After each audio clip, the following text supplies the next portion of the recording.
This is Talkback 721-1290 or 1-800-568-5309. This is Newstalk KGVO, AM 1290 and 98.3 FM. KGVO, Missoula's news and weather station. Hey, welcome everybody. We're on the downhill side of the week now. It's the Thursday, September 26th edition of Talkback. Talkback this morning is brought to you by Y West Storage. They're located out at the Y on Two Smokes Way. If you need a place to store your stuff, whatever it might be, give them a call. They have all sorts of sizes available. 406-510-0590. At Y West, we're making room for you. Phillips Janitorial can clean both your home and your business. No job is too big or small for them. Satisfaction guaranteed at 406-260-6617. Phillips Janitorial. And by 123 Seamless Gutters, family owned and operated, offering top-notch customer service and gutter guards. Now, it'd be a good time to get those put in. Call 406-240-2669, protecting the foundation of your future. And by Harrington Surgical Supply. Appointments are preferred for mastectomy fittings, custom compressions, but of course, walk-ins are always welcome. The views and opinions expressed on Talkback are not those of the staff, management, or advertisers. Well, here we are, and we have 2 hours stretching before us, ladies and gentlemen, of open phones. That is Mr. Nick Christensen. Good morning, Mr. Nick. Good morning. I'm excited for open phones. So how was your day yesterday? We missed you, man. It was good. It was good to have a day off. All right, good deal. Yeah. All right. So, all right. And so we had a best of, and but now it's really live, and we just are looking for your help. What's going on in your life? What's going on? What do you want to talk about today? We've got the presidential election going on. We've got schools. We've got, you name it, it's going on. And we have taxes. 721-1290 is our number. We can talk about property taxes if you want to. Whatever might be on your mind. And for those of you that thought Bob was going to be on today, he was moved to October 1st. So he will be on October 1st, which is normally our first Tuesday of the month global hotspots. But Mir, Dad, and Michael were kind enough to give up that spot because Bob has a special guest that could only be on a couple days. And so that fell onto one of them. So Bob will be on that Tuesday, and then Global Hotspots got moved to that Thursday next week. So a little bit of movement, and then October's obviously going to be full. I already got a bunch of candidates lined up that wanted to get on before Election Day, obviously. And if there's any others out there that haven't reached out or I haven't reached out to, feel free to give me a call and try to get on. And of course, we're always open to former President Trump and Vice President Harris. That we'd love to have them on if they're listening. I don't think I formally sent those invites out. I don't love the odds of getting a response there, but hey, I guess maybe I'm not doing my job because maybe I should at least throw a line out there and see if they bite. But I don't think so. We live in hope, right? Yeah, sure. We have enough people here in our state that I'm trying to get that maybe don't want to come on or haven't come on in a while to where. Yeah, I'm kind of focusing on those fish now. Yeah, we're still working on our senatorial candidates to come on on the show. The never-ending work, yeah. And just for those of you, I know Tim Sheehy was on. Oh my gosh, has it been a couple months? It was during the primary. Obviously, we had him on, and have not been lucky enough to get a response for him to come on again. So I don't know if it's something we did. I don't think so. He's not doing a lot of appearances, but yeah, so, and obviously we've ad nauseum spoke about Senator Tester and the situation with this show, but we'll keep trying for you guys, obviously, because we want them on for you guys so that you can hear from them and, make an educated decision on voting, because a lot of people, the way they consume some information is just the clips that they see on social media or the commercials that they, see ad nauseum. And it's just... so there's something about when people or candidates come on this show and can talk candidly and answer direct questions from caller questions. And it's just a totally different format. I think you really get to know the people that you're potentially voting for. And so we really try to make that an option for you guys, but we can't always get what we want. So Gosh, there's a song in there somewhere. Oh, boy. You can't always get what you want. See, if we had bumper music, that would have been perfect. We could have played it out. Oh, well. You get what you need. Anyway, all right, so we're already up to our first break, 721-1290. You don't want to hear us sing, that's for sure. No. So what's on your mind, 721-1290? I've got a story here about something that happened at the Missoula School Board meeting this week. There's some interesting thing. Ace Sourwine was filling in for you today. I kind of brought this up in one of the newscasts. So anyway, but what's on your mind? Give us a call, 721-12. Don't be shy. 721-1290 is our number, 1-800-568-5309. We'll be returning with Talk Back right after this.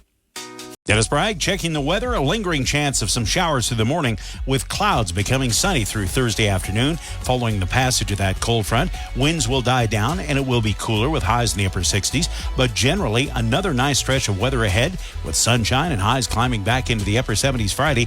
Now we're expecting mid-80s and plenty of sun Saturday. Sunday looks pretty good too, but cooler as we drop back into the upper 60s and watch for some frost returning on Monday morning. Hey, welcome everybody. Welcome back. 721-1290 is the number. The phone lines are open, and we would love to hear from you. Whatever might be on your mind, it is open phones from now until 10 o'clock. So let's get it started. Evidently, there was when Ace was on this morning, he referenced a story on NBC Montana about what happened. Micah Hill was speaking before the Missoula School Board, and the story says last year saw a decrease of almost 300 enrolled students from the previous year.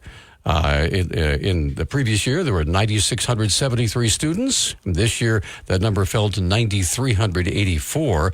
And one of the really interesting points of that was 5% of the student population in Missoula County Public Schools are homeless. So, very interesting stuff. Anyway, 721-1290 is our number, 1-800-568-5309. Let's get right to the phones and say good morning to Patrick. Patrick, kick us off. What's on your mind on open phones, sir? Well, Mr. Peter, so I was doing a little bit of digging, and I found it on Open Secrets. It's a website. I'm sure you may have heard of it, but they tell you how much everybody's spending and whatnot. And so I looked it up, and the last best place pack, that's a John Tester pack. Okay. The treasurer is a former Republican office holder.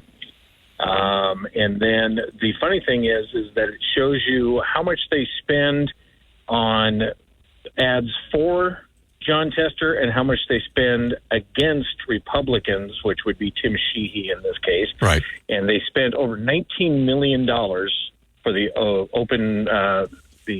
last best place pack. They've spent over $19 million. Only $500,000 of that has been for John Tester. The rest of it has been against Republicans or against Tim Sheehy. So $18.5 million against Sheehy. Wow.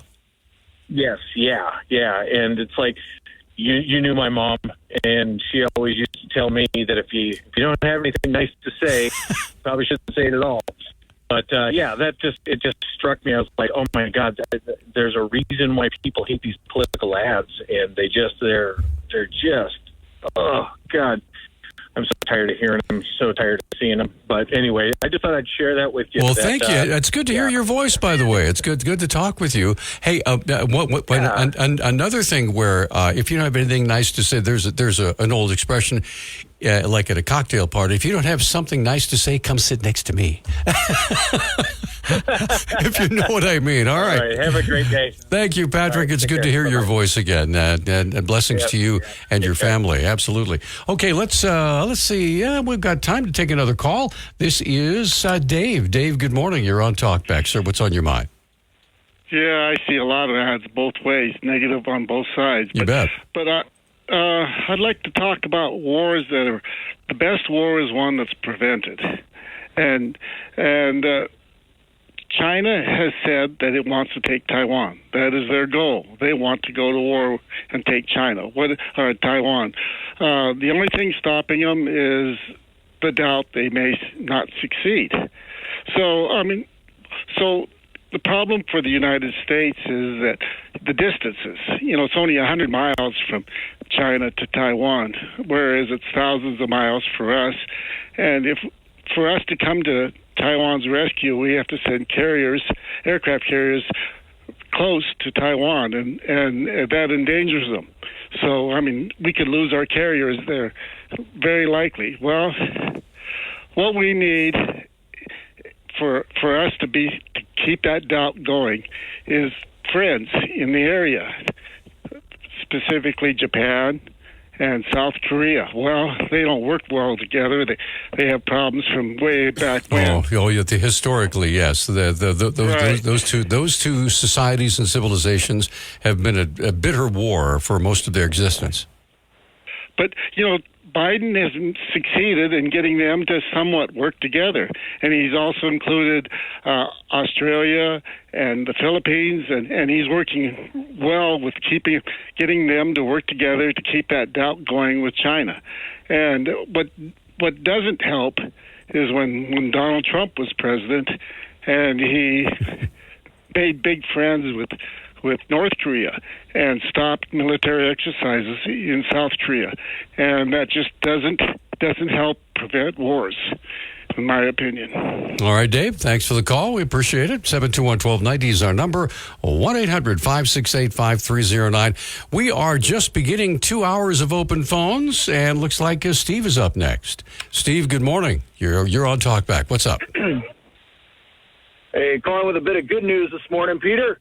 For everyone listening out there who thinks that camping in our public parks is wrong and that we don't want to turn into Portland and Seattle and San Francisco, I was so excited to see a sign in someone's front yard in downtown Missoula yesterday that advocated for the No Camp Missoula group. There was a link right on the sign where you could make a donation via Venmo or PayPal. I can't remember which, but also, and I wanted to share this with your listeners who can spare $1 or $2. There is at Farmers Bank. You can go to any location or call them or whatever, and you can make a donation to this group. It's called No Camp Missoula, and according to the sign, all you have to do is just let them know you want to make a donation to No Camp Missoula. I can imagine that the folks running that need some funding to get more of those yard signs out, like we saw peppered all over the place with the St. Pat's, the nurses parades, right. and or Andrea Davis, our illustrious mayor who's allowed for this garbage to be now institutionalized across our community. So Farmers State Bank, please go make a donation to these people. They're doing good work. Hopefully they'll hire an attorney and sue the heck out of the city for this. If not this, a violation of voting practices laws is in order, given that the Johnson Street Shelter, emergency crisis team, all that baloney was voted against in November of 2022. The community soundly defeated that bill, but again, the city, in knowing better than all of us who voted against that, went ahead and did it anyway. They funded Johnson Street for 2 more years. They were supposed to have not done that once the ARPA funds ran out. But it is imperative that we as a community stand up to these tyrants in local government and say no. Thank God there's someone brave enough to start one of these organizations with No Camp Missoula.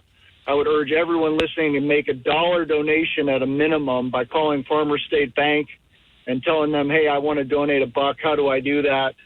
So these folks get more yard signs out, perhaps hire an attorney, and begin hopefully a civil lawsuit against the city, if not a criminal one, given the violation of voting rights here that is so obvious. And I'd encourage anyone who's concerned about that violation of voting rights to reach out to the Attorney General's office and file a formal complaint. Again, this is a violation of voting practices for government to be told we do not want to fund this. We say no to this levy, and for them to go ahead and fund these things anyway using different funds. So, again, Peter, as I stated the other day, you tell people to show up to these meetings, to vote them out, do something different. You can't do that. It's a waste of time. They have their own agenda. They're going to do what they want. The only way forward here is lawfare. And I would encourage any attorney or anyone listening to call in and talk about that. We've got to start a discussion around suing the city here on this issue. It's just turning our community into a bastion of criminality and garbage.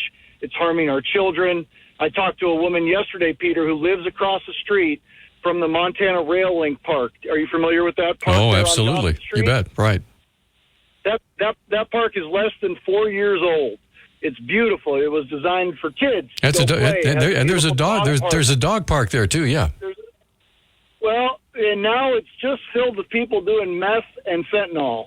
As you noted in Nick's reporting a week ago or so, there was a gentleman arrested there on probation violation who was openly doing meth and fentanyl, or one or the other. Anyone can just drive by and see it. This lady said she couldn't even venture out to the dog park anymore, could never think of going to the park. All the people, she lives in that apartment building right across the street from the park itself, just on I guess it's the west side of Johnson Street. And she said it's just covered in homeless debris, in drug paraphernalia, and people loitering and vagrancy all day long, engaged in criminality around that neighborhood. Again, the reason why they put Johnson Street there is because that's where the lower income people live in our community, right? There's a trailer park across the street. There's folks living in apartments. They don't do this in the Rattlesnake. They don't do this in the University District. They don't do this in your neighborhood, Peter, in the South Hills. That's where the rich people live, the entitled rich people live. They put it in the poor people's areas, in the POV over there where Broadway is. We know, folks there who live around there are probably less economically advantaged than people in the Rattlesnake, Quinoa Valley, as I like to call it. All right, Steve. Yep, Steve, we're way past. Am I going counter to the narrative? No, here? Steve. Will you let me say something, please? All right. Oh, I apologize. No, we are way past a break. We're like 3 minutes. I let you go for 3 extra minutes past a break because if I try to cut you off, you complain that I'm censoring you. I'm not censoring you. We have a commercial break. But thank you for your call. Okay. We appreciate it. Have a good day. We're going to come right back. Stay with us. Need to replace your Social Security card? In most states, you can request one online with a My Social Security account. A My Social Security account gives you secure access to your personal earnings history and benefit status. You can also get a proof of income letter, estimate and apply for benefits, and more. Save time. Go online. Open a My Social Security account at ssa.gov/myaccount. Social Security. Securing today and tomorrow. If you served, we want you to get the health care and benefits you earned. We want you to come to VA. There's never been a better time to apply. Under a new law called the PACT Act, we've expanded VA care and benefits to millions of people who served and their survivors. No matter where you served or how long you served, check out va.gov/PACT to learn more about what VA can do for you and your family. Come to VA. All right, welcome back to Talkback 721-1290. It's open phones till 10 o'clock this morning. Whatever might be on your mind. Let's get right back to the phones and say good morning to Brian. Brian, good morning, sir. You're on Talkback. What's on your mind? Good morning. Thanks for taking my call. I just have to comment on Dave's comments. Like, what a ridiculous thing to say that it's a bad thing that he got North Korea to quit shooting rockets over the top of everybody. And I would just like to remind Dave, no matter what he thinks of Trump, how many new wars started under Trump? Exactly 0. Like, I don't know what's so terrible about that or why Democrats are so anxious for war. I mean, there's no need. Peace through strength. I think it works. And that's my comment. All right. Well, thank you for the call. We appreciate it. Let's get Emmett on the line. Emmett, good morning. You're on Talkback, sir. Go ahead. Well, what's on your mind? Go ahead, please. Thanks for taking my call. Well, this is a question I was thinking about just before I woke up. A couple hours, half awake, half asleep. But do you remember that President Biden wanted to give Ukraine the ability to shoot missiles into Russia, and that Russia again said, if you allow, because they were meeting at the UK or a NATO summit to see if we could get missiles, and more missiles into Ukraine, give them more weapons. Vladimir Putin said, if you do this, we will launch nuclear war. We will go to war with NATO, with the United States. It will be World War III, nuclear war. Do you know what happened to that? What happened to that summit? Because President Biden was thinking about it, but I don't know if he made a decision about this. Where'd that go? What happened? Well, to be honest with you, I don't know. I will plead ignorance on that, but I will say that anything that President Biden would want to do in that area would have to have something to do with NATO, and NATO would have to agree on it. And I don't think that NATO is going to agree to something like that would cause, as you mentioned, the possibility of nuclear profligation. So interesting, because I don't know. Thing is, I'm tired of President, what's his name, Putin, Vladimir Putin, always threatening us with nuclear war. I'm tired of this. I think we should just let the Ukrainians fight this out however they need to. Don't let them be hamstrung. And I really wonder if Mr. Putin would really be bold enough to want to go to war with NATO. You know, I mean, I don't want to appease Vladimir Putin. I don't want a nuclear war. But Ronald Reagan believed in peace through strength, kind of dovetailing on the last caller. Peace through strength, it works. I absolutely agree. It's a sad thing to say, but these thugs only understand one thing: brute force. Kind of like Donald Trump said, yesterday, if Iran assassinates anyone, if I get back into office, I'm going to obliterate Iran. Sadly, it's the only thing they understand. It's a tragic thing, but that's the way these thugs are. Oh, as far as Steve's call, I just was tuning in. I can't blame him for being upset. I've never been to the Johnson Street shelter of that area, but I really can't blame him for being upset if there's drug paraphernalia and everything. I just don't think we don't want our city turning into another Seattle or another Portland or another Phoenix or Tucson. And I'm afraid our city's becoming that, and that's what we don't want. That's why we're so upset. So those are my comments. Right now. Thank you for the call. We appreciate it, and we're going to come right back. By the way, the phone lines are clear. If you have a question or a comment, it's open phones from now until 10 o'clock. So give us a call, 721-1290, 1-800-568-5309. Or, of course, if you have the KGVO app and you're not near a phone, you can message us using the KGVO app. So we're coming right back after this quick timeout. Dennis Bragg checking the weather. A lingering chance of some showers through the morning, with clouds becoming sunny through Thursday afternoon. Following the passage of that cold front, winds will die down and it will be cooler with highs in the upper 60s. But generally, another nice stretch of weather ahead with sunshine and highs climbing back into the upper 70s Friday. Now we're expecting mid-80s and plenty of sun Saturday.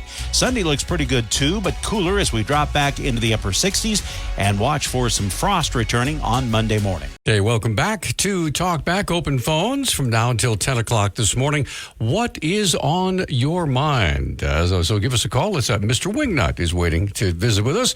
Mr. Nutt, go ahead. What's up, sir? Well, good morning, crew. Periodically, our friend Worrisome Jeff calls in with the worry of the week, the latest harbingerism to delight us with FUD and gloom and doom. So I thought I'd call in this morning with an antidote to that, with some joy, so much joy.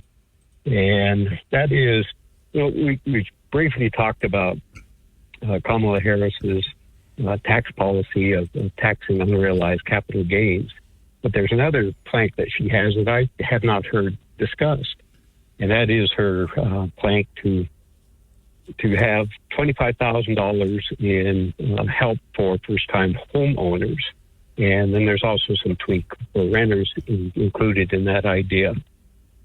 So, the joy is that Kamala Harris is proposing to break out the leaf blower and just blow some more cash across this country. But if I was going to be a negative Nancy about it, I would point out that doing so might cause inflation. That tends to be the way it goes.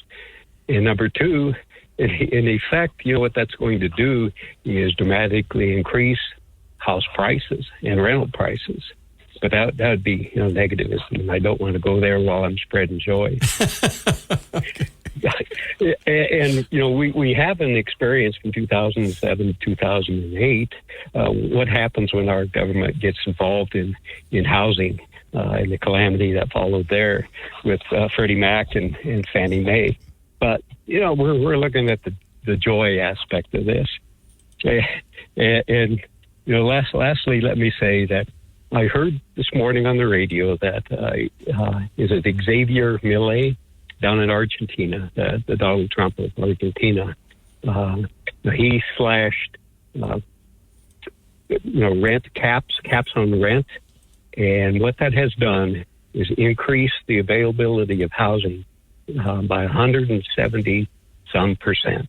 So if you get government out of the way, there may not be so much joy, but it might make the little people happy. That's my my spiel for the moment. Mr. Not tongue firmly in cheek in that remark, but thank you. Thanks for the call. Said with a little bit of humor too. That's good. All right, Dave is back. So Dave, go ahead. What's on your mind, sir? Please go ahead. Yes, about South Korea's military exercises. Those are very important to South Korea. They pay for them. The American military really needs them to work together. And keeping South Korea on our side is far more important than tucking up to North Korea, which is a bad player. And as far as their missiles go, they'll send them out whenever they want. And to hell with whatever the president wants. It's just not worth the effort to try to appease a dictator like North Korea. All right. Anything else? I could talk about Trump's plan. He says Ukraine should compromise with Russia. Well, if Russia is close to Alaska, only 90 miles away. If Russia invaded Alaska like they would like to do, would we be willing to compromise and give up part of Alaska for peace? I'm just curious what we'd say to that. I don't think so. Yes. Thank you. Thanks for the call, Dave. Appreciate it. 721-1290 is our number.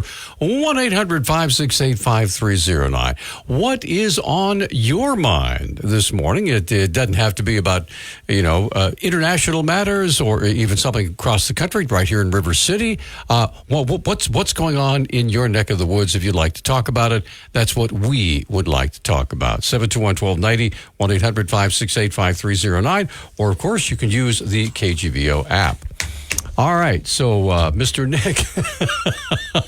Yeah. Oh, yeah. A lot going on. Well, I'm not going to apologize for the way I responded to Steve, but I will say that we take people who listen to the show know about every 10 minutes we take a commercial break, and so when someone's on a roll, I don't like to stop them, but when they keep going and going and going, and we're running into another spot break, then 2 or 3 minutes is too much. We usually try to do a minute or two, but when we're reaching that 3-minute mark, you could be saying the nicest things about us. We're still going to cut you off because we have to go to a commercial break, and we have to be kind of around that 10-minute mark. And we've always given people the option to, if we want to put them on hold and then carry them over. I feel like Steve made his point and obviously was doing a little bit of repeating himself there, and that's kind of when we know, okay, we're going to kind of go to another caller, because we did have other callers on hold too. But yeah, I mean, that's just kind of the way the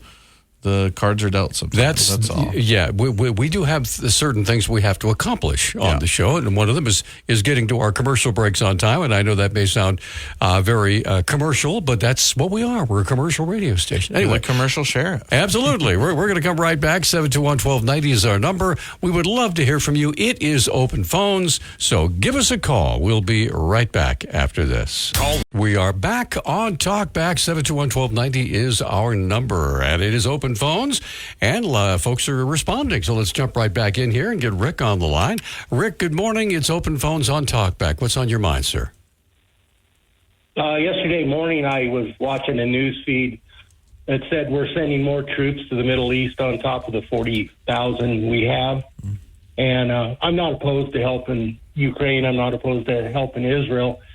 But it seems like the Democratic Party, and I was a child of the 60s and 70s, seems like the Democratic Party has turned into the party of the war hawks. And the Republicans are the ones that want to stay out of wars. whether, I guess that's your point of view or in anybody's point of view, but that's my point of view.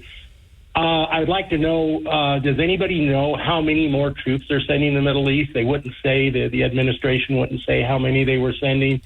And I think I think when I say the Democrats are the war hawks, they will not give Israel. The problem is Iran. And if Iran is eliminated to a certain degree, the war hawks don't have any reason to tell the large munition companies, we need more. And I think it boils down to a lot of money being involved. Okay. I have the Associated Press story up here, so let me just read this to you. So let's keep you on here. The U.S. is sending a small number of additional troops to the Middle East in response to a sharp spike in violence between Israel and Hezbollah forces in Lebanon that's raised the risk of a greater regional war, according to the Pentagon. Major General Pat Ryder, Pentagon press secretary, would not say how many more forces would be deployed or what they would be tasked to do. The U.S. right now has about 40,000 troops in the region. Yeah, that's exactly what I read. And I don't think it'd be smart of our government to tell us how many they're sending right at this time. It's not smart to show your hand in a card game, and that's what we'd be doing. But I think that we need to go after Iran. This is going to be an ongoing thing. It's been going on half of my life. And at some point it has to stop. And the people that are making the money are the large munitions corporations. And that's just my comment. Thank All right. you. Well, thank you for your call. We appreciate it. Thank you. Harry is waiting. Harry, good morning, sir. You are on Talkback. What's on your mind? Yeah, good morning, Peter. First off, talk about being a war hawk. Going after Iran, that's going to be a major war. That's not something that, you're talking about big-time war. So, I mean, that sounds like a bit of a war hawk myself. But as for Steve's talk about the homeless, first off, the homeless have been here. Do you remember there used to be a homeless encampment? It was on off of the Orange Street on-ramp. They got a walking path now there. But they used to have a camp down there. They was there for years, and then they chased them out of there. Then they moved down to by the river. Then they chased them out of there. Now they're scattered out throughout the city. And I'm sure there's more now than there were then, but still, they've been around for all this time. And the idea that we can do away with them just by saying, well, you can't camp in this, this or that. Yeah, and also the idea that they voted against that, the Johnson Street thing. No, they didn't. They voted against the bond. So, I mean, you can think when he voted against it, he said, well, he might have thought he was voting against that shelter, but no, he was voting against the bond. They just turned around and found a different way to fund it. So, they didn't do anything illegal. You could try to sue them, but you weren't voting against the shelter. You were voting against the bonds. So, the fact that Steve has this tendency to be a victim, like, oh, well, you can't let me talk all I want to, so now I'm being a victim. That's been real popular for Republicans lately. They're always going to be the victim of everything. The Democrats are victimizing, the media is victimizing them. They're always being victims. They used to claim the Democrats are always victimized, playing the victim card, but the Republicans have really gotten good at that playing the victim too. And one more thing, I just got a question. What people keep saying, well, Kamala Harris's policies. What are they? What are they? I want to know, what are Trump's policies? He keeps saying these general vague things. Oh, I'm going to cut unemployment down, or I'm going to cut prices down. I'm going to do this. But that ain't a policy. That's just a pie in the sky. How is he going to do all this? I'm going to round up all the illegals. Well, he still hasn't said that. They asked him in the debate how he's going to do it. And he went off on some other tangent somewhere else, and he never did get to answer that questions. So, he always talks about these big, pie in the sky things. Well, That he never says how. Yeah, I will tell you this. Should he be elected president again, and he had mentioned one of the first things he wants to do is to round up the over 10 million illegal people who've come across the border, basically just invaded America. How do you get 10 million people and get them in groups and first of all, separate them into what countries they came from and send them back? Logistically, that would be a nightmare. Oh, and where do you keep them at? And how do you determine who's who? I mean, if your name is Rodriguez, Lopez, I'd have to be. I think you'd be carrying your paperwork with you all the time because you never know when they might say, "Oh, are you sure you're illegal here?" I mean, so how do you determine whether someone's legal? Everybody's going to have their paperwork with them. All I'm saying it would be a very, very difficult situation. But, like I say, so he's always throw these pie in the sky things. So I mean, maybe somebody ought to ask him actually detail how you're going to do all this stuff. Oh, you're going to bring manufacturing back. How is this going to happen? Within before even a president, I'll stop the war in Ukraine. Well, how? How do you do this stuff? So maybe instead of complaining about Kamala's policies, how about asking what Trump his really policies, how they work? Well, we'll see what happens. Thanks for the call. All right. We're actually 1 minute away from a break. So, Elena, we're going to wait. If you don't mind waiting just another minute, we'll take get your full call in. We have Elena, Catherine, and Steve is back with another comment. So it's open phones, folks. You're taking advantage of it, and we appreciate it. So we have open phones all the way until 10 o'clock this morning. And so give us a call. Get in line. We'll get you on just as soon as we can. 721-1290. Back after this. My friend Jason Nick is poking fun at me because I love my wife's chicken tetrazzini, okay? Hey, listen, you talk about it. I've never had it, so I got no frame of reference. But every time you talk about the wife leaving you for an extended period of time, I just want to make sure you're getting your chicken tetrazzini. Oh, absolutely. I got my fix waiting in the fridge right now. So anyway, come on, 10 o'clock. I'm just kidding. All right, Elena is waiting on the line. Elena, good morning. You're on Talkback. What's up?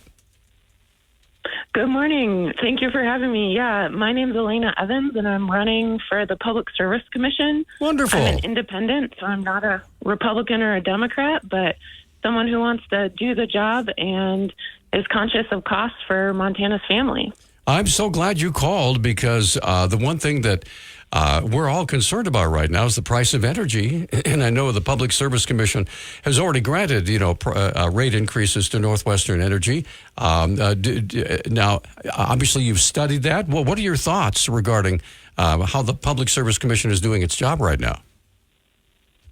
Well, right now, they're rubber stamping anything that Northwest Energy puts in front of them. And that's directly taking money out of my pocket, your pocket, the businesses in our communities. And we need somebody on there who has to actually pay bills. My family went to budget billing this past year, and that's part of why I'm interested. It's part of why I decided to run, even though I have a 4-year-old and a 6-year-old and a lot of other things going on. So right now, we don't have people who are representing our interests, and I'm hoping to change that. Now, are you running against anyone specifically, or who else is running in this district that you would be vying against? Yeah, so right now the incumbent is Jennifer Fielder. She's the vice chair of the Public Service Commission, and so she voted for the 28% increase, and she voted against a $9 million rebate in 2021. Okay, and hence your I would imagine that would be enough to decide to throw your hat in the ring. Well, yeah. I mean, I'm not a politician. I've never run for office before. But when I saw that she was the only option on the ballot, I talked to my family, and we decided we have to do something to change it. So we got over 6,000 signatures to get on the ballot, and it kind of just started to grow by word of mouth, friends and families just talking to each other about how important it is and how we can make a direct impact. Well, that's great. Well, we wish you the best. Do you have a website, Elena? Yeah, Elena for Montana. And I'd love it. Please take a look, reach out. I'm happy to come talk on the radio again or talk with any groups that are interested in hearing more. Sounds good. And thank you for the call. We appreciate it. Best of luck to you. Yeah, thanks for the opportunity and time. You Take bet. care. Catherine's up next. Catherine, good morning. You're on Talkback. We got about 4 minutes. Go ahead, ma'am. Okay, I'm not going to take 4 minutes, I don't think, but I do have a few little notes that I've made. From 20 to 22 to the amount of money, from 2022 to 2024, the amount of money that we've sent to Ukraine is approximately $288.4 billion. That's a lot of money. It is. Yes, it is. How do you take care of problems? One of the ways, you had a previous caller who was saying, how do you do this? You stop funding them. And so, you stop giving them housing vouchers and food stamps and flying them hither and yon and putting them wherever you think the U.S. government wants to put them. You stop funding them. If they want to survive, they can get a job or go back home. TSOS, I haven't heard anything about them lately. Are they still in doing their thing outside Mullen and Broadway? Yeah, the temporary safe outdoor space is, in my opinion, one of the great success stories in combining, what's going on with the homeless, with an opportunity, basically an opportunity for them to move up and out of homelessness and to get a job and to restore themselves to society. And it's a wonderful program. The problem is it only has a very limited number of openings that are available, and that's just the way it is. I was just wondering, most of the funding is private, isn't it? Most of it is, yes. It's all pretty much done by volunteers, and they do have a few paid staff, but it's the people who are in the program and the people running the program working together to bring success. And Jim Hicks and the folks at the Hope Rescue Mission are doing a fantastic job, in my opinion. Well, good. I kind of wish you would have them on again. Third, let's see, the progressives or the Democrats over the last 100 years, starting with Woodrow Wilson, have always gotten us into the wars, pretty much them. Wilson, FDR, Kennedy, LBJ, all the major wars that we've been involved in, and there they are. It's the Democrats, mostly, not the Republicans, although they've kind of gone along with it. And also the last thing, what do you think of the Soros organization buying the third largest radio network? And what do you think that's going to end up with doing to conservative? Which network is it? Yeah. Do you happen to know? Oh, gosh, I don't remember the name of it. I could probably look it up, but I don't remember the name of it. It's the third largest one. Omega? Is it Omega? Well, is that right? One can be sure that from the top down, the edict will go out that they will follow the principles of whoever is funding.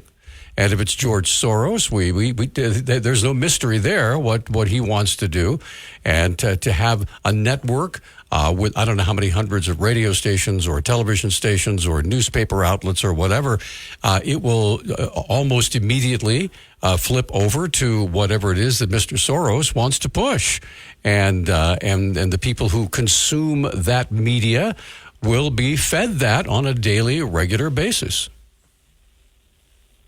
Yeah, more than likely. Anyway, that's all I've got. So all right, and of course the success of that depends on if it's a commercial network, sure. on selling spots and getting sponsors. If they don't get sponsors, then it won't succeed. Well, there's a lot of money behind that. Yes, so. Absolutely. Catherine, we're out of time for this hour. Thank you.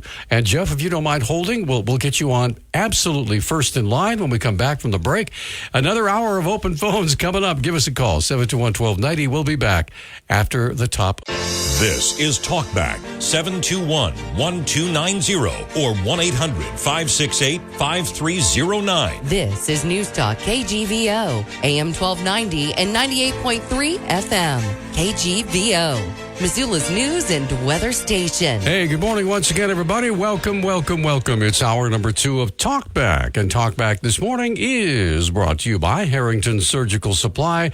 Their mission remains the same, to restore confidence and comfort into your daily life. Also brought to you by 123 Seamless Gutters.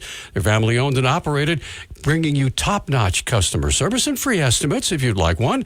Call 406-240-2669. They're protecting the foundation of your future.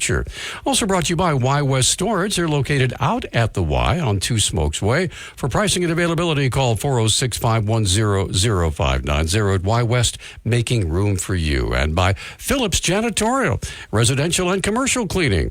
406-260-6617, where no job is too big or too small.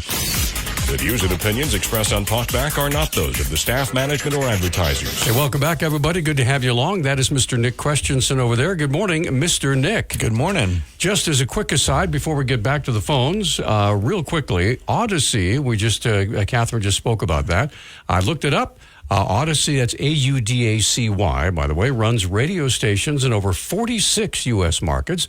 Features programs by Sean Hannity, Glenn Beck, Mark Levin, and others. There are genuine concerns that Soros might attempt to suppress those voices in the lead up to the November elections. We shall see. All together now.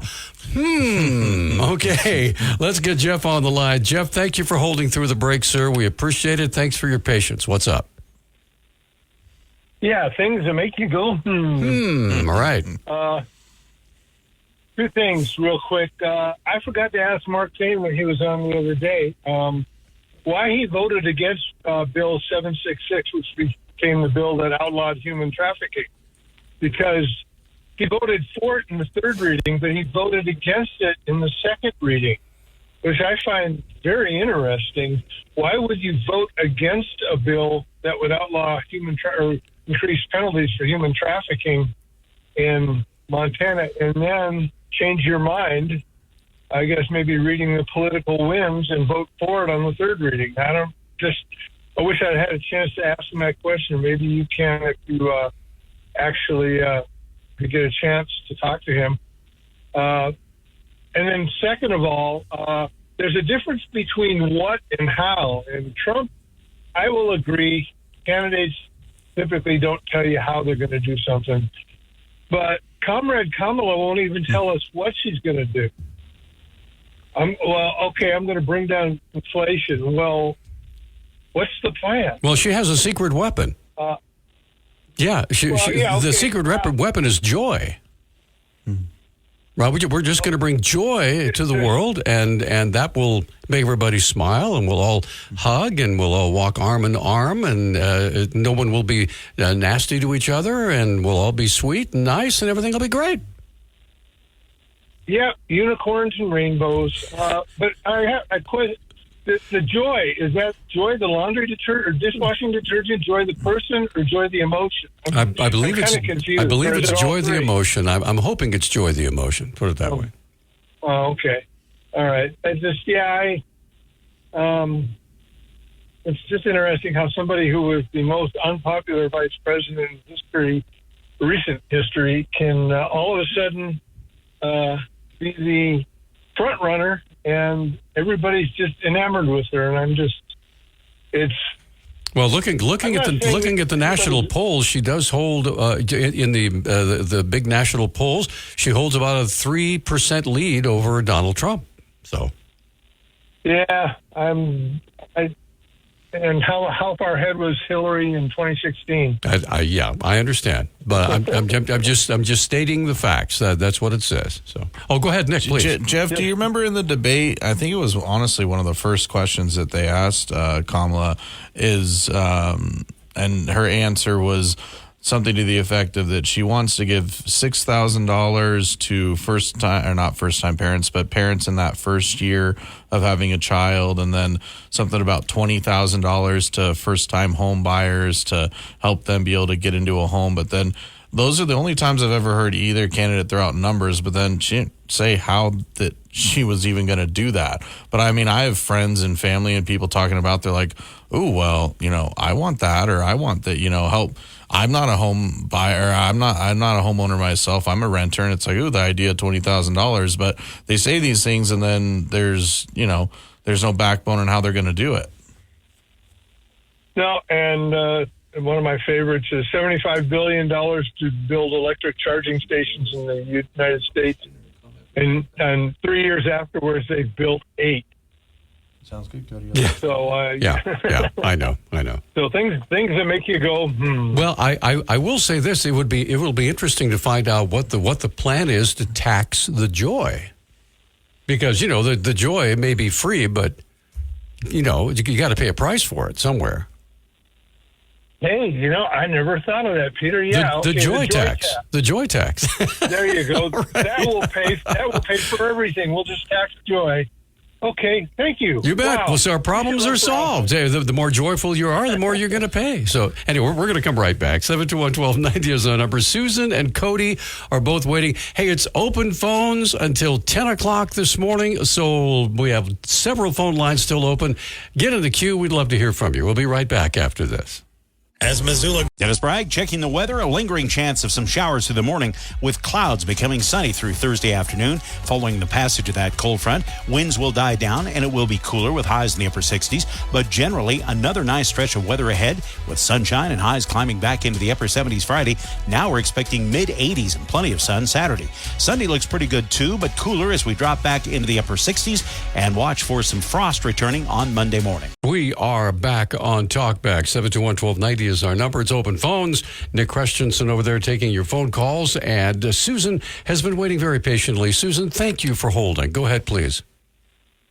Hey, well, on Monday and Tuesday, we will have, as voters, an opportunity to hear significant candidates speak. And it will be the last debate that Tim Sheehy and John Tester will have with each other.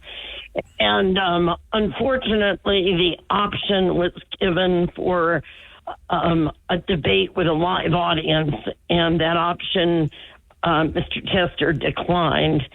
So it's going to be a closed audience for a debate at the University of Montana PBS studios, but I thought it was important for voters to get together and talk to each other and listen to the debate. So we are having a debate party for anyone who wishes to come, and that is going to be at Westside Lanes, and it's over on Wyoming Street. I think most everybody knows that that's the bowling alley. It's our only remaining bowling alley in Missoula.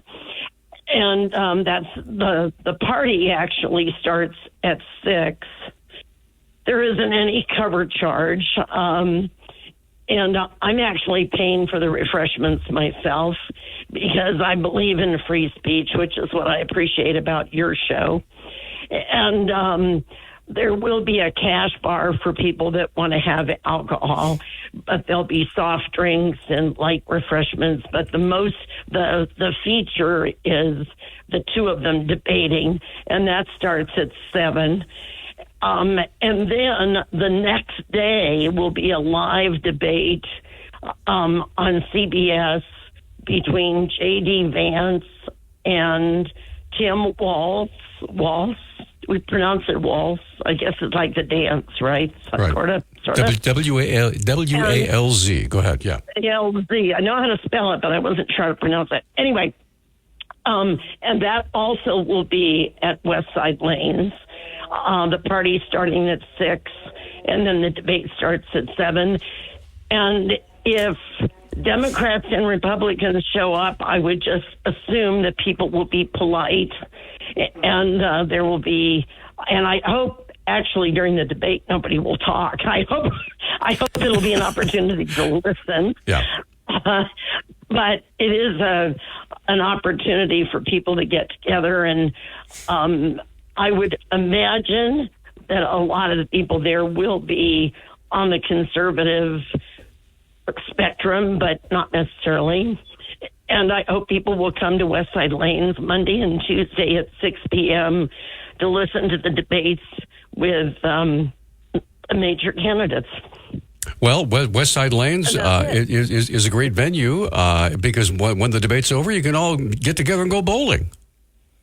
You can go bowling, or you can play Gonky Conk or whatever, Donkey Kong or Pac-Man or whatever. I don't know what they do. Let's put it this way. Kudos to Westside Lanes and the management there for being willing to host that, and bless them. That's they're great. not hosting it. No. I'm hosting it. I know that, but to use the venue, that's what I'm talking about, yeah.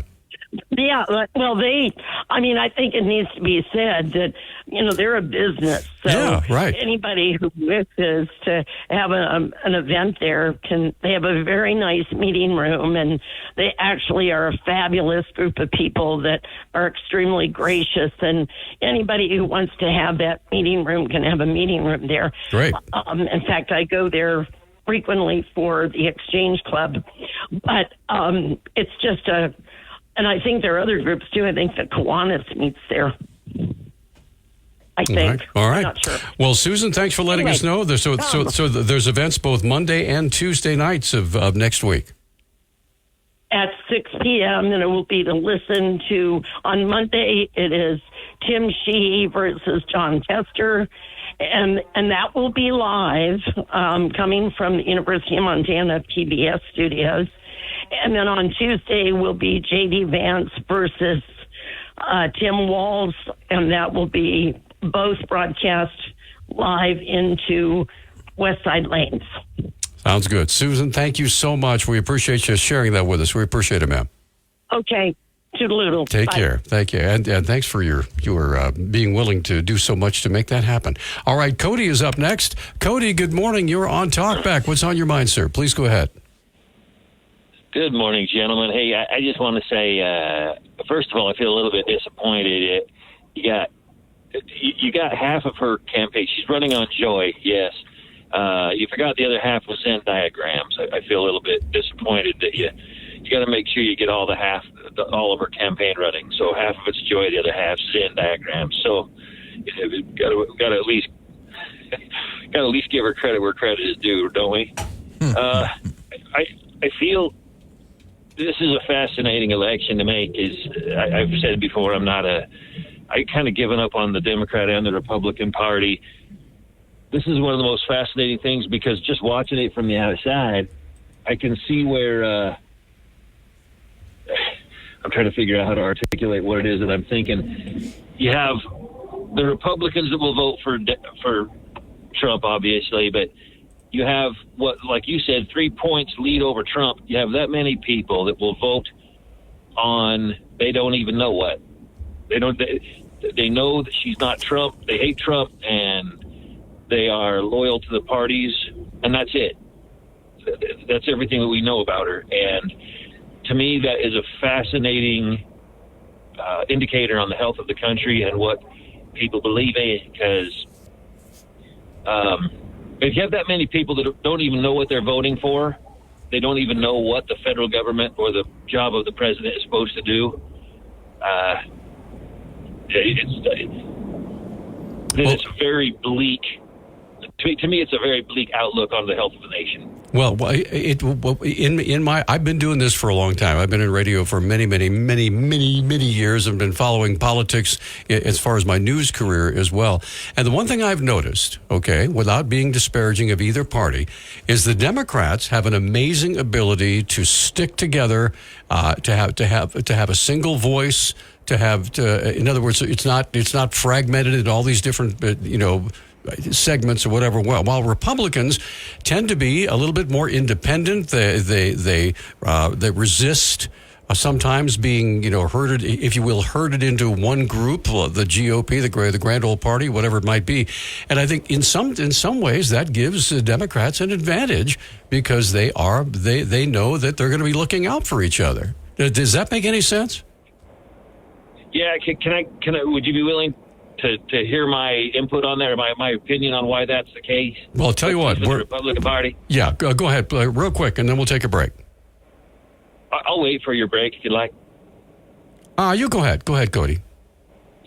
I believe the reason, and it's the reason I left the Republican Party, is because you have so many Republican, especially in the bureaucrats of the party itself, that are abandoning the principles of the Republican, of what they were supposed to be. And that is causing a division within the Republicans more so than the Democrats have that same situation. That's my opinion. All right. Well, thanks for the call. We appreciate it. Thanks for the examination there. We're going to come right back. 721-1290. All of our phone lines are open now, by the way, if you've been trying to get through. And, hey, they're open. We'd love to have you on. We have open phones from now until 10 o'clock this morning.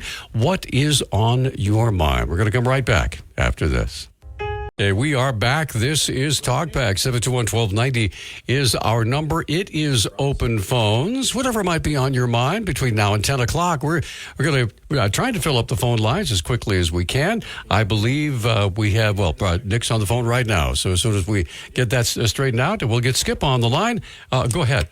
You got Skip. All right, Skip. Good morning, sir. You're on Talkback. What's up? And good morning, Peter. And first, I wanted to compliment Susan Renault on getting together the things that she is. It seems like she comes up with these wonderful ideas, and I hope people up there. I live south of Hamilton, so it's hard for me to make a trip like that. But at the same time, that's wonderful that she puts things together. Everything seems to be unique when she does it. So thanks a lot, Susan. Susan does all things well. Trust me. I wonder how many clones does she have? We're trying to figure that out. That's a good question. I don't even want to guess. So meanwhile, I wanted to bring up the Supreme Court openings. Since I talked to you last, I went to a meet and greet for Corey Swanson, the third one I've been to, actually. And Susan was at one of them, by the way. And it's amazing. Every time I've been to one, I've learned so much about the inner workings of how a process works, what the Supreme Court's real goal is, but its job is, and defined in simple terms by Corey. If you get a chance to go to a meet and greet for Corey Swanson, for Supreme Court Chief Justice, or any kind of a meet and greet for Dan Wilson, who's running for Associate Justice. It's amazing how the way they would describe exactly what the job they're trying to run for is different than I think somebody like Jeremiah Lynch describes it and talked about it.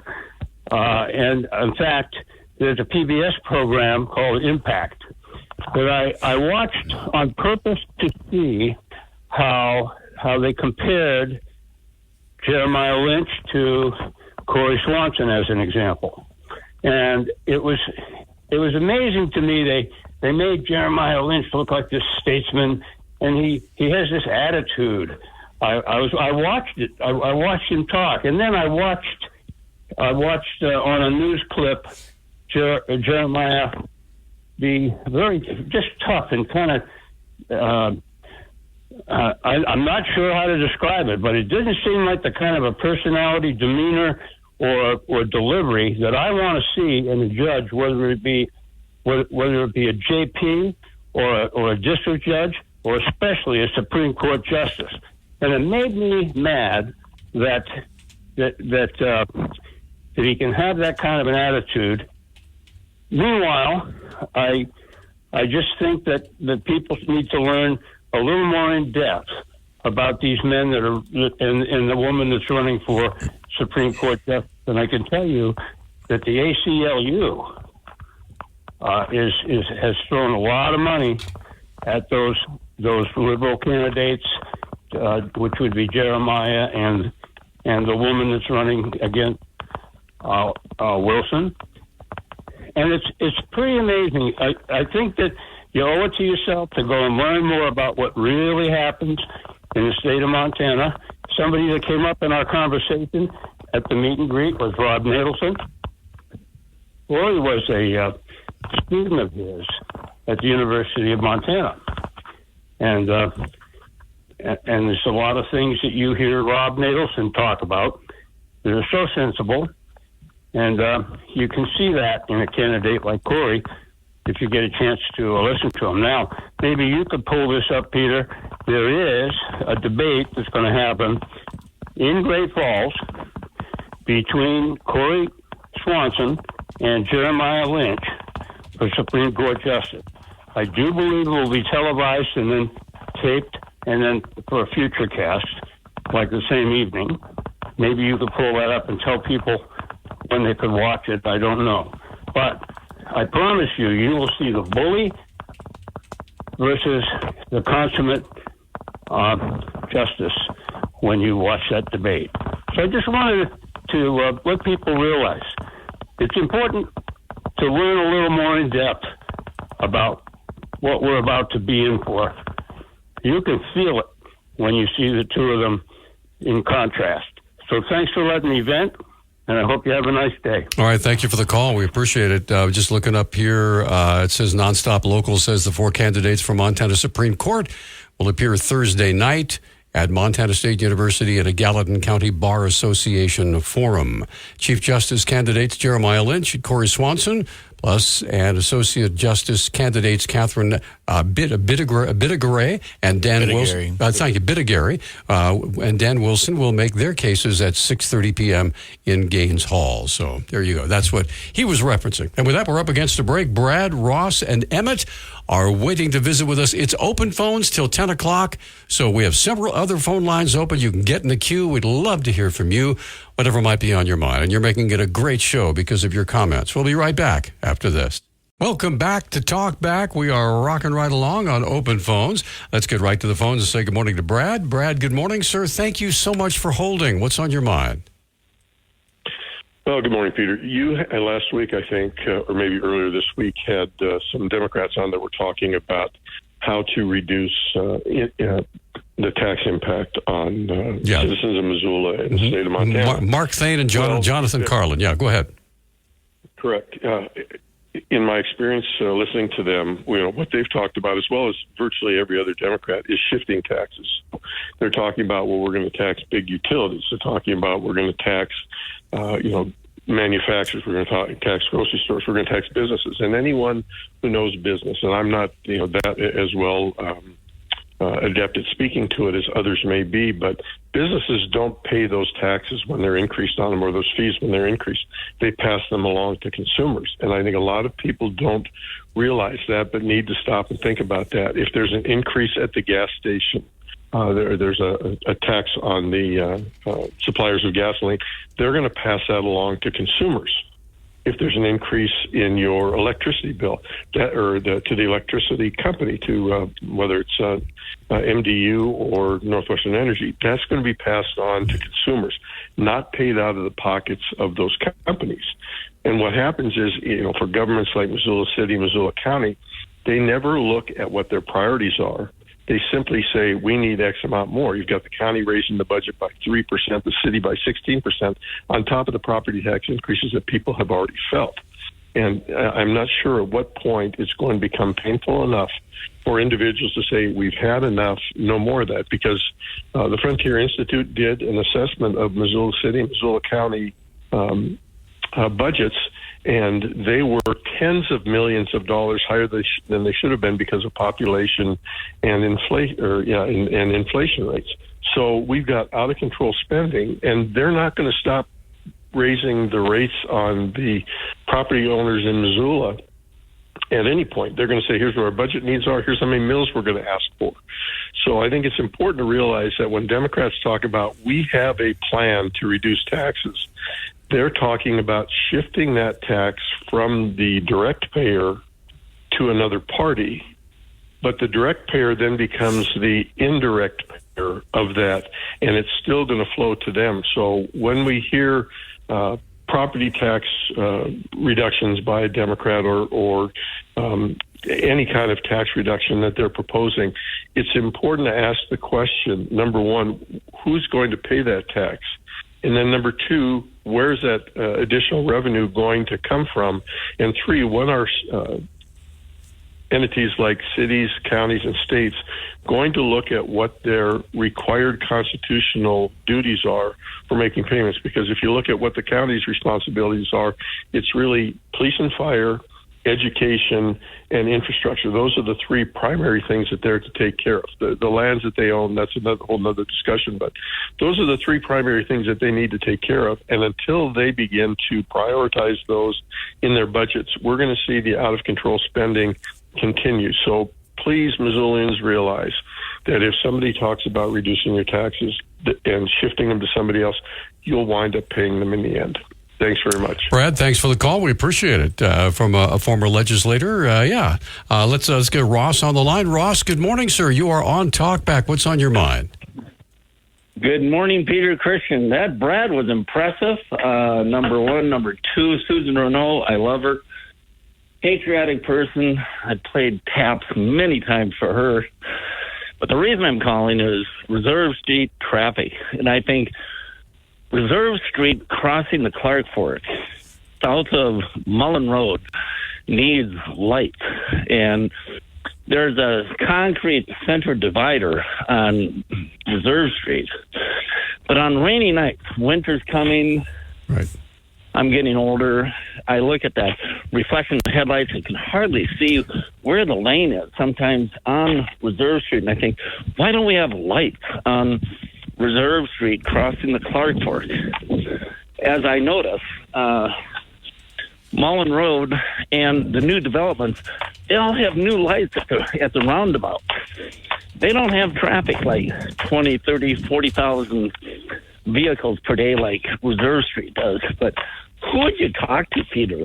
Who, or do you even know? I just want you to know, Ross, I did a story about this. I did a story about this back in 2023, February 2nd. It says here, KGVO's Nick Questions asked an interesting question recently during one of our open phone segments. He wanted to know why there aren't any lights on the Reserve Street Bridge.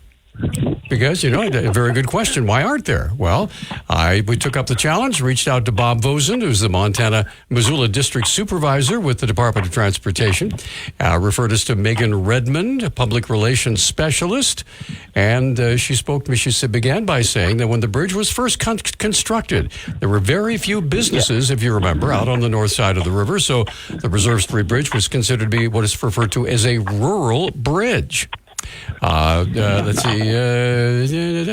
Originally, I believe those plans in the 70s, there had been a lighting option. At the time, it was selected not to move forward with that option. Then once the second phase was done in the 1990s, again, without adding lights, that would have been consistent throughout. She said the Montana Department of Transportation throughout the years has been providing maintenance and improvements to the bridge, but adding lights were never a part of those plans. So that's going to have to be something that the Montana Department, because that stretch of road, as you know, is administered by the Montana Department of Transportation, and it has nothing to do with the Missoula Street Department or the county road system or any of that stuff. It's strictly the MDOT, and they're the ones. And every year we wait, it's going to cost more and more and more to put lights on that bridge. Yes, I agree. Well, okay, so where do we begin or add to what you've already done? That's a very good question. I would imagine we should reach out to our state legislators and say, or to the governor's office and say, hey, or just call the Montana Department of Transportation and say, hey, what can we do to get a movement growing to say we want lights on the Reserve Street Bridge for safety reasons? Absolutely. And then the question will be, okay, who's going to pay whatever it could be over $1 million? Who knows how much it could be? Somebody's going to have to pay for it. It's going to be either the state, because it's a state. The Montana Department of Transportation is a state agency. They're going to have to find the money somewhere to do that. And their budget is limited. They've got, if you remember, the MDOT has projects planned out over the next 20 years. And all of those have to be funded. So it's not just like they reach into their bag of tricks and say, here's some money for lights. Who knows how long we'll have to wait? traffic is not going to get less. I would think that could move up the list as far as priorities go, realistically, because I have good eyesight, but I struggle with that, and I think there has to be a lot of people that struggle with keeping their cars safe on those lanes. I don't know how many accidents happen there, but thank you for having done that story. I didn't know you had done that.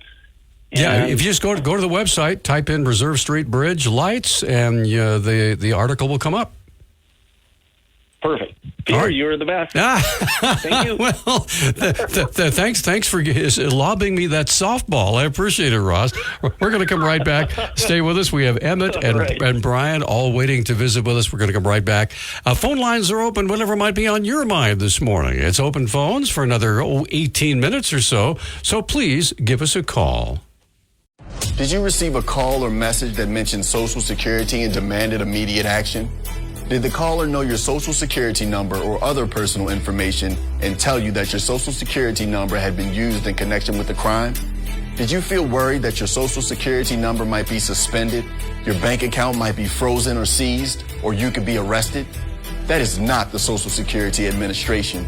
Social Security will not threaten you, demand your personal information, or instant payment, email or text you pictures or documents, or use a real government official's name to gain your trust. Social Security does not accept payments by gift card, prepaid debit card, internet currency, or by mailing cash. Criminals use these forms of payment because they are hard to trace. Do not be fooled. Hang up.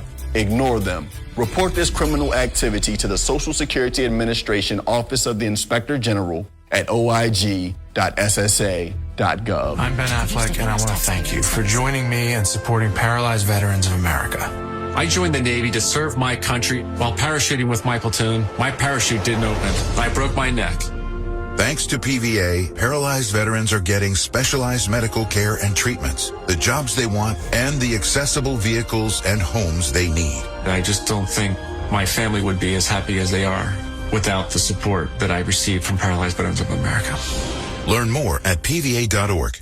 And we're back on Talkback. By the way, kudos to Nick Christensen and his grandmother, who's the one who originally put the bug in his ear. Why aren't there lights on the Reserve Street Bridge? So we were kicking it around, and so I decided to call. By the way, one thing that's a part of that story, so the reasons why there are no lights on the Reserve Street Bridge are, A, it was originally considered a rural bridge. No lights were necessary, if you remember all those years ago. Number two, when the second part of the bridge was added, there was still no need for the bridge to be lit. And number three, the cost. Ding, ding, ding, ding, ding. The cost to add lights at the present, which was a year ago, which would be between $500,000 and $750,000, would be prohibitive at this time. So now you know why there are no lights on the Reserve Street Bridge. All right, but that doesn't mean we can't do an update on the story and ask again. But let's get Emmett on the line. Emmett, good morning. You are on Talkback, sir. Go ahead, please. Oh, thanks for taking my call again. Well, I do have a question. Normally I keep up on the news, and Kamala Harris and the debate and, what's going on with the candidates. But I'm confused. I'm hearing a lot on Talkback today about Kamala Harris talking about joy. And if we just have more joy, everything will be great, and her campaign is about joy. I was mocking a little bit there because if you remember when she was when they first made the announcement, Oprah Winfrey was there. A lot of folks were saying, "Feel the joy, feel the joy." Now we finally have somebody we can vote for.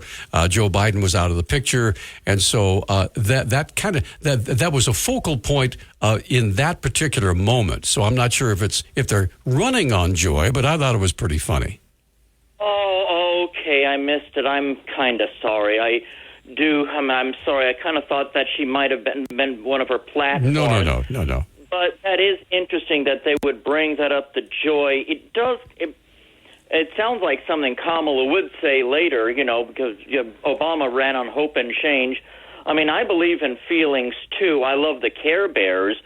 But have you noticed that a lot of Democrats and liberals believe in feelings, how things make you feel? Words like joy and hope and change and prosperity and, moving forward, joyful. Even in the 70s, we had those ridiculous songs like Joy to the World, Joy to the Fishes in the Deep Blue Sea, Joy to You and Me, but it didn't give any specifics. Feelings was another ridiculous song. Oh, it was Morris Albert. You remember Morris Albert? Yeah. No, I was a child in the 70s. Nothing more than feeling. I'm sorry, go ahead. I ruined it for you. Or, I like to teach the world to sing, but I've noticed conservatives talk a lot about specifics and practicality and logic. Now, a lot of liberals don't care about how conservatives feel or Christians feel, but they seem to talk more about feelings rather than specifics. I just wondered if there's kind of something about the two mindsets, but I don't think there's very much joy in taxing us out of existence. I think their joy is going to be happen when the government gets more money. That's joy for them, not for you and me. Now you've got two musical camps. You've got Morris Albert and you've got Supertramp with the Logical Song. So. Yeah, absolutely. Okay. Emmett, it's always a pleasure talking with you, sir. You have a wonderful day. Appreciate it. We'll be humming certain tunes the rest of the day. Brian. We will. Brian is up next. Brian, good morning, sir. You're on Talkback. What's up? Good morning. Thanks for taking my call again. I wanted to talk about something that's been bothering me for a while, and it is something that Missoula City Council did a while back. After the first Trump assassination in Pennsylvania, Bob Campbell, one of the counselors, I don't really know the term for this, maybe a proclamation, but basically a letter. He drafted that and wanted council to sign it, saying condemning the shooting, saying that there's no room for political violence like that in our society. And 4 of the counselors signed on, and 8 were adamantly against it, including the mayor. So I take that to mean that they are for, shooting at your political opponents that you disagree with. And I only say that because I haven't heard the mayor say this, but I've heard the other 8 of the counselors say this, that silence is violence. And it just really bugs me that they can get away being the party of, peace and hope and blah, blah, blah. But they're truly the party of hate and violence. And it just gets to me. I don't understand how somebody could have that viewpoint, being a politician, knowing that they don't have 100% approval rate. It's just, it's crazy that they're so full of hate. Well, they can't even condemn. Let's put it this way. Personally, I cannot imagine why anyone in a position of public, who was elected by the public, to say, do you think we should be shooting at our political opponents? Well, of course, the answer would be no. Of course, that answer would be no. You would think. That without even consideration, it would have to be no. I know, I'm no fan of Kamala, but I certainly don't want anybody taking shots at her. That's ridiculous. Right. We can just vote her out. And I just don't understand the hate. Yes, and I'm glad I don't live my life that way. Does silence mean assent, or does silence mean dissent? Good question. All right. Yeah, I guess that's a good question. All right. Thanks for the call. We appreciate it. Thank you. Tell you what, we're up against a break. We have Dave and Rick both waiting to talk with us. We're going to come right back. 721-1290 is our number. Back with more in 1 minute. Okay, we're back on Talkback. Just about 8 minutes left in our time together, and Dave has been waiting through the break. Dave, good morning, sir. You're on Talkback again. Go ahead, please. Yeah, first a note about World War II. Japan started World War II, not the Democrats, and Germany declared war on us about 3 days later. So Germany and Japan declared war on us. We didn't declare war on them, but unless it was later. But about the economy, the Democrats are talking $2 trillion in deficit spending if they do their plan, and Trump's plan calls for $4 trillion in deficit. So I don't see any big plus for either one of them. But as far as the economy goes, the experts say we're running at about 3% inflation, and people aren't happy about that because we had inflation a lot before. So, what they want is to go back to where it was before. Before the pandemic. Lower housing prices, lower food prices, we're talking recession. That's what it sounds like. They want recession so we can bring down prices the way they were before.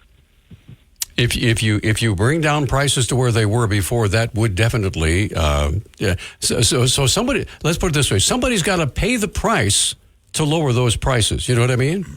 Does that make sense? Right. Okay. Oh yes. All right. The sellers of a house have to take less profit.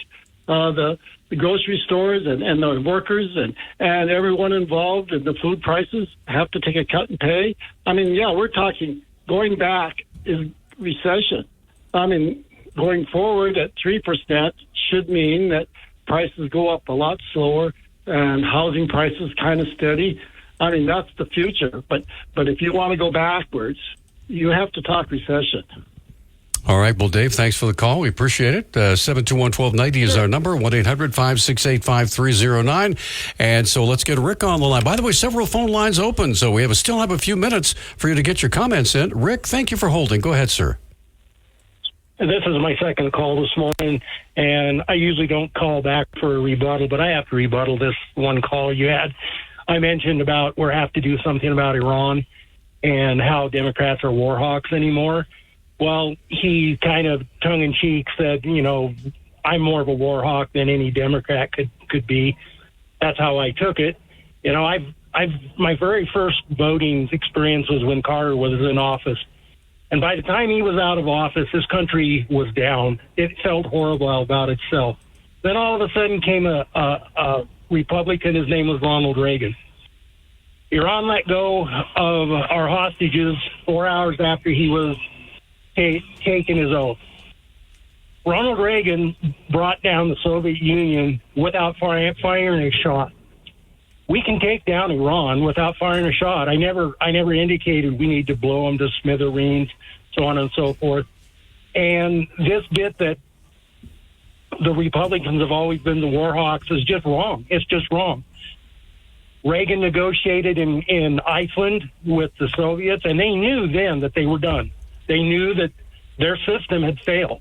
And this is what we have to do with Iran.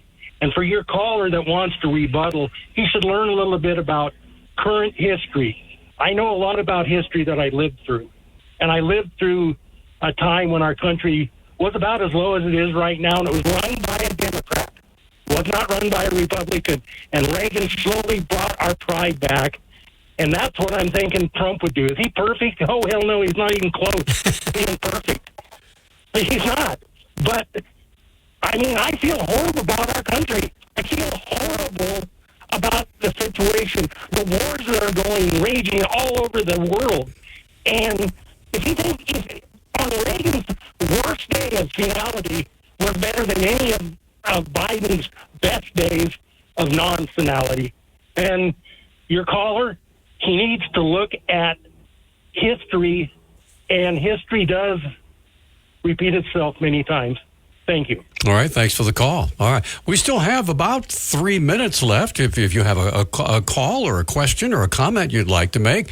This, by the way, this has been a great open phone show. We really appreciate it. And so we're looking at the phone. If you have time to jump in and make a quick comment, we'd love to hear from you. If not, though, we could sure look forward to what's coming up on tomorrow's radio program. Then, Mr. Nick, what's happening? We'll have City Talk tomorrow. Excellent. 9 to 10. Yeah, because tomorrow we'll have Hunter's Breakfast. We'll have the Hunter's Breakfast live from Paradise Falls coming up with the captain. I think it's Captain Bucksnort during hunting season. This is Captain Catchin during fishing season. And then it's Captain Bucksnort. You have to stay up with the vernacular. I when I have filled in, I believe my nickname was Nightcrawler Nick. So, yeah, that's a fun one. Yeah. Well, there you go. Well, I'm comment. Yeah, during hunting season, I am Peter Rabbit. Sure. Right. And during fishing season, I am Peter Perch, I think. Oh, something like that. 2 names. Cool. Yeah. Well, because of fishing and hunting season. Sure. One has to keep up.